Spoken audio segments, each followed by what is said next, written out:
वस्त्रापूर येथे 3.5 वर्षाच्या मुलीवर अत्याचार करून तिचा खून करणारा भीमराव कांबळे याला न्यायालयाने फाशीची शिक्षा सुनावली।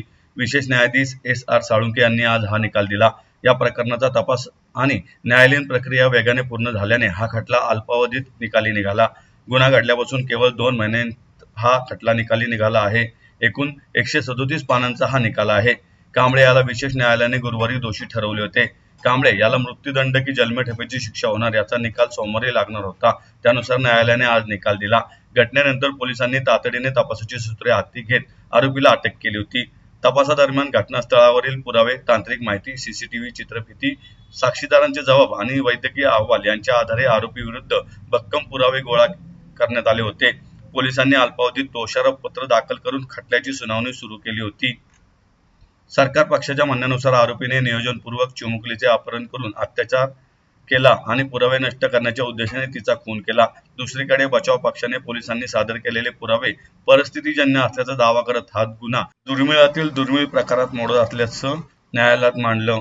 नसरापूरची केस दुर्मिळातील दुर्मिळ आहे। क्रूरपणे हत्या आणि इतर घटक आहेत। वय आणि मानसिक स्थिती आरोपीच्या बाजूची नाही असं निरीक्षण न्यायालयाने नोंदवलं होतं। आरोपीला शिक्षा देण्याचे मुद्दे लक्षात घेतल्याचं न्यायालयाने स्पष्ट केलं होतं। न्यायाधीशांनी सुनावणीच्या वेळी सांगितलं की दोन्ही पक्षांचे युक्तिवाद ऐकल्यानंतर न्यायालयाने अंतिम निकाल तयार केला आहे।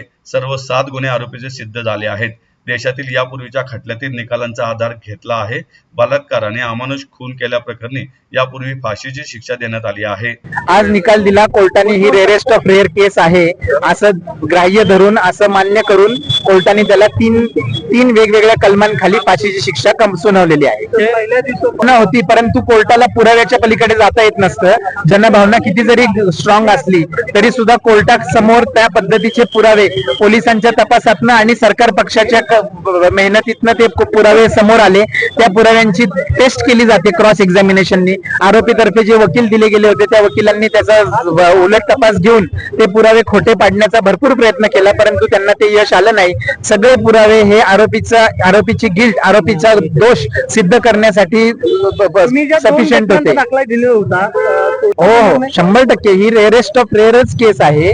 कारण एका हेल्पलेस मुलीला, एका इतक्याशा लहान मुलीला, जिला काही अजून तिने जग बघितलेलं नाहीये, तिच्या बाबतीत असा प्रकार घडणं आणि असं त्याचं जे कृत्य आहे, गुन्हा करण्यापूर्वी, गुन्हा घडताना आणि त्याच्यानंतर आणि त्यानंतर ड्युरिंग ट्रायल, त्या माणसाचा जो कंडक्ट आहे त्या आरोपीचा, तो कंडक्ट कोर्टाने लक्षात घेऊन त्याला ही रेअरेस्ट ऑफ रेअर केस म्हणून कोर्टाने फाशीची शिक्षा दिलेली आहे। याच्यामुळे समाजामध्ये काय संदेश जाईल असं तुम्हाला वाटतं? कोणीही कायद्याच्या पुढे नाही। कायद्याचं राज्य आहे, कायद्याच्या पुढे नाही, संविधानाच्या पुढे आज कोणीही नाही।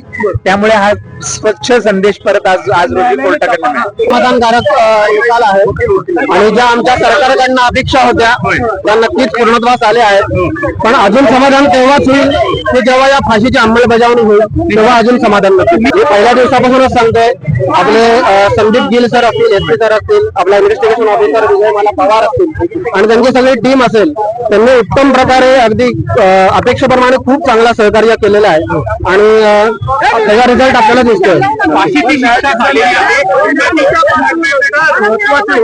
वरच्या कोर्टामध्ये देखील हे टिकू शकतात असं वाटतं? नक्कीच टिकतील आणि नक्कीच विश्वास आहे की पुढे सगळं जसं आपल्याला अपेक्षेप्रमाणे तसंच नक्कीच केलं गेला नाही। सरकारने उलट असं सांगितलं की हे वय खरं लज्जास्पद आहे की ते या वयात तो हे करतोय, त्यामुळे सुधारण्याच्या पलीकडे आहे आणि हे सरकारचा एकदम स्वागतार्ह निर्णय आहे। त्याबद्दल आम्ही नक्कीच समाधानी आहोत। याच्या आधी सुद्धा तो 2 गुन्ह्यातून सुटला होता, त्यामुळे आता लोकांना कळेल की आता सुटणार नाही होता आपण।